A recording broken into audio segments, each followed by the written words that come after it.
Hello friends, welcome to அழகு சமையல் அனுபவ சமையல். இன்னைக்கு நம்ம சேனல்ல ஒரு சூப்பரான ரெசிபி தான் பார்க்க போகிறோம். கறி தோசை எப்படி பண்ணுறதுன்னு. இது செய்யறது ரொம்ப ஈஸி தான், ரொம்ப டேஸ்டியாக இருக்கும். வாங்க இதுக்கு என்னெல்லாம் வேணும், எப்படி பண்ணுறதுன்னு பார்க்கலாம். இந்த கறி தோசை பண்ணுறதுக்கு நான் இன்னைக்கு மட்டன் கீமா ஒரு 400 கிராம் எடுத்திருக்கேன். இதே நீங்கள் சிக்கனில் பண்ணாலும் பண்ணலாம். இது வந்து ஒரு 6 பேருக்கு நல்லா தாராளமாக பத்தும். சின்ன வெங்காயம் இந்த அளவுக்கு நல்ல ஒரு பெரிய கப்புக்கு 1 கப் உரிச்சு எடுத்துக்கோங்க. அதுதான் டேஸ்ட்டு. 1 தக்காளி, கருவேப்பிலை வந்து இந்த மாதிரி பொடியாக அரிஞ்சு வச்சுக்கோங்க. கொத்தமல்லி, இஞ்சி பூண்டு பேஸ்ட் 1 டேபிள் ஸ்பூன். இதுக்கு நம்ம அரைக்க போகிறது இதெல்லாம். இதுக்கு வந்து கசகசா ஒரு 3/4 டீஸ்பூன், சோம்பு 1 டீஸ்பூன், பட்டை ஒரு துண்டு, கிராம்பு ஒரு 2, தேங்காய் ஒரு 1/2 கப்பு. இப்போ இந்த அரைக்க வேண்டியதெல்லாம் ஃபஸ்ட்டு நம்ம அரைச்சி ரெடி பண்ணி வச்சுக்கலாம். ஒரு மிக்சியில் ஜாரில் சேர்த்துக்குவோம். நல்லா நைஸாக பேஸ்ட்டாக அரைச்சி எடுத்துக்கலாம். இந்த மாதிரி நல்லா பேஸ்ட்டாக அரைச்சி வச்சுக்கோங்க. ஒரு கடாயில் ஒரு 2 டேபிள் ஸ்பூன் எண்ணெய் விட்டுட்டு இதில் கடுகு உளுத்தம்பருப்பு தாளிக்க விட்டுருங்க. இதில் ஒரு 1/2 டீஸ்பூன் சீரகம், 1/2 டீஸ்பூன் சோம்பு அதையும் தாளிக்க விட்டுட்டு சின்ன வெங்காயம் இந்த மாதிரி நீல வாக்கில் நல்லா வெட்டி வச்சுக்கோங்க. இதுதான் டேஸ்ட்டு. ஒருவேளை உங்களுக்கு சின்ன வெங்காயம் இந்த அளவுக்கு உரிச்சு சேர்க்க முடியலன்னா பெரிய வெங்காயம் 2 எடுத்துக்கோங்க, நல்லா பொடியாக வெட்டிக்கோங்க. இது நல்லா நிறம் மாறுற அளவுக்கு நல்லா வதங்கி வரணும். இது கூடயே இந்த வெட்டி வச்சிருக்கிற கருவேப்பிலையும் நீங்கள் சேர்த்துக்கங்க. வெங்காயம் நல்லா வதங்கி வந்ததுக்கு அப்புறம் இதில் இஞ்சி பூண்டு பேஸ்ட் நம்ம சேர்த்து நல்லா பச்சை வாடை போக வதக்க போகிறோம். இது எல்லாமே ஒரு லோ டு மீடியம் ஃப்ளேம்லேயே வச்சுக்கோங்க, கருக விடாமல் பார்த்துக்கோங்க. இப்போ வெட்டி வச்சிருக்கிற தக்காளியும் நம்ம உள்ளே சேர்த்துக்கலாம். நல்லா கூலாக கரைஞ்சி வர்ற அளவுக்கு நல்லா வதக்கி எடுத்துக்கோங்க. ஏன்னா தோசை மேலே நம்ம எல்லாம் இதெல்லாம் வைக்க போகிறோம். அப்போ வாயில் எல்லாமே எடுக்கிற அளவுக்கு இருக்கக்கூடாது. அதனால் நல்லா பொடியாக வெட்டி நல்லா கூலாக போகிற அளவுக்கு நல்லா வதக்கிக்கோங்க. தக்காளி நல்லா வதங்கினதும் 1/4 டீஸ்பூன் மஞ்சள் தூள், நான் ஒரு 1/4 டீஸ்பூன் குழம்பு மிளகாய் தூள் சேர்த்துருக்கேன். உங்களுக்கு காரம் கொஞ்சம் அதிகமாக வேணும்னா ஒரு 1/2 டீஸ்பூன் வரைக்கும் சேர்த்துக்கோங்க. மல்லித்தூள் 1 டீஸ்பூன்,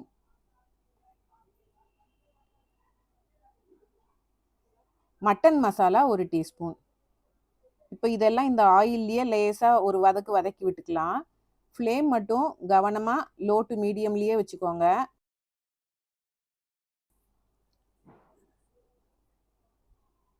இப்போ இது கூட இந்த மட்டன் அலசி வச்சிருக்கிற மட்டன் கீமாவையும் நம்ம உள்ளே சேர்த்துக்கலாம். இப்போ எல்லா மசாலாவும் நல்லா உள்ள கலந்து விட்டுக்கலாம்.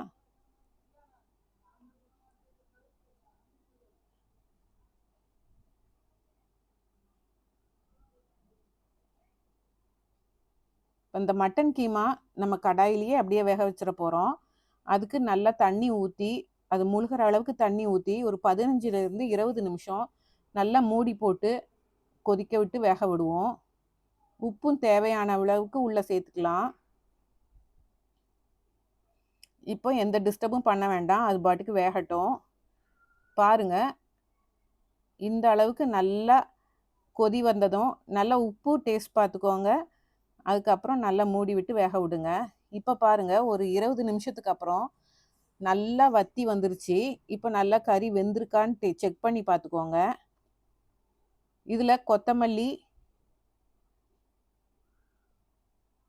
கரம் மசாலா 1 டீஸ்பூன்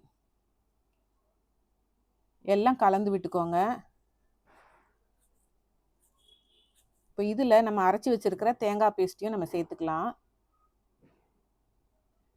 இப்போ இதில் வந்து நம்ம 2 வகையாக பிரிக்க போகிறோம். தோசை மேலே வைக்கிற கூட்டை தனியாக பிரித்து எடுக்க போகிறோம். அதுக்கப்புறம் அந்த கிரேவி வந்து நம்ம தொட்டு சாப்பிட்றதுக்கும் வச்சுக்க போகிறோம். ஒரு 2 நிமிஷம் மூடி போட்டு கொதி வந்து எல்லாம் கலந்ததுக்கப்புறம் ஒரு ஜல்லிக்கரண்டி வச்சு பாருங்க, இந்த அளவுக்கு நம்ம இந்த கூட்டை மட்டும் பிரித்து எடுக்க போகிறோம். இந்த மட்டன் கீமா மட்டும் நல்லா ஒரு திக்காக வர்ற மாதிரி தண்ணி இல்லாமல் அப்படி கட்டியாக இருக்கிறத நம்ம எடுத்துக்கலாம். ஏன்னா தோசை மேலே வைக்கிறதுக்கு நமக்கு இந்த மாதிரி ஒரு கட்டித்தன்மையோடு இருக்கணும். பாருங்கள், இந்த மாதிரி எடுத்தாச்சு. இப்போ இந்த கிரேவி நம்ம வந்து தொட்டு சாப்பிட்றதுக்கு நம்ம வச்சுக்கலாம். அப்படியே கூட சாப்பிடலாம். ஆனால் சிலருக்கு அந்த மாதிரி கிரேவி தேவைப்படும். அதுக்காக தான் நான் அப்படி வச்சுருக்கேன். முட்டை ஒரு 3 முட்டை உப்பு மிளகு போட்டு நல்லா கலந்து வச்சுக்கலாம். பாருங்க, இந்த அளவுக்கு கட்டியாக இருக்கணும் இந்த கூட்டு. இப்போ தோசை நம்ம கொஞ்சம் திக்காகவே ஊற்றணும். இந்த இதுக்கு மெல்லிசாக ஊற்றக்கூடாது. அதே மாதிரி சைஸும் நம்ம நார்மலாக ஊற்றுற தோசையை விட ஒரு சின்ன சைஸாகவே இருக்கணும். அப்போ தான் நமக்கு திருப்பி போடுறதுக்கும் வசதியாக இருக்கும். இந்த அளவுக்கு திக்னஸாக வச்சுக்கிட்டு இப்போ இந்த கூட்டை எடுத்து எல்லா இடத்துலையும் ஒரு ஸ்ப்ரெட் பண்ணி விடணும்.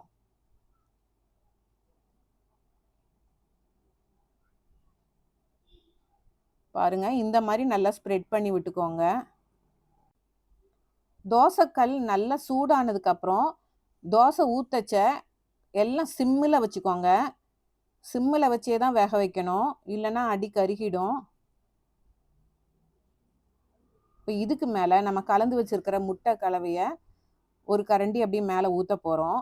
இது எதுக்குன்னா திருப்பி போடச்ச கல்லில் நமக்கு ஒட்டாமல் வரும். அதே மாதிரி அந்த கூட்டில் இருக்கிற அந்த ஜூசினஸ் உள்ளே லாக் ஆகிருக்கும். இப்போ இதை வந்து ஒரு மூடி போட்டு நம்ம வேக வைக்க போகிறோம். ஃப்ளேம் வந்து ஃபுல் லோவில் தான் இருக்கணும். இது வந்து ஒரு 1.5 நிமிஷத்துலலாம் நல்லா கீழே வெந்து வந்துடும். இப்போ இதை நம்ம திருப்பி போட்டுக்கலாம். திருப்பி போட்டு அதே மாதிரி மூடி திருப்பி ஒரு 1.5 நிமிஷத்துக்கு வேக விடலாம். இந்த மாதிரி வேக வைக்கச்ச நல்லா உள்ளுக்கு வரைக்கும் நல்லா மாவு இல்லாமல் வெந்துடும். உங்கள் அடுப்புக்கு ஃப்ளேமுக்கு எப்படியோ அந்த மாதிரி பிளான் பண்ணிக்கோங்க. இப்போ பாருங்கள், சூப்பராக நமக்கு கறி தோசை ரெடி. இப்போ இந்த தீபாவளிக்கு இதே மாதிரி ஒரு அருமையான கறி தோசை நீங்களும் ட்ரை பண்ணி பாருங்கள். இந்த வீடியோ பிடிச்சிருந்ததுன்னா ஒரு லைக் பண்ணி ஷேர் பண்ணி சப்ஸ்கிரைப் பண்ணுங்கள். வேறு ஒரு நல்ல ரெசிபியோட உங்களை அடுத்த வீடியோவில் சந்திக்கிறேன். தேங்க்யூ.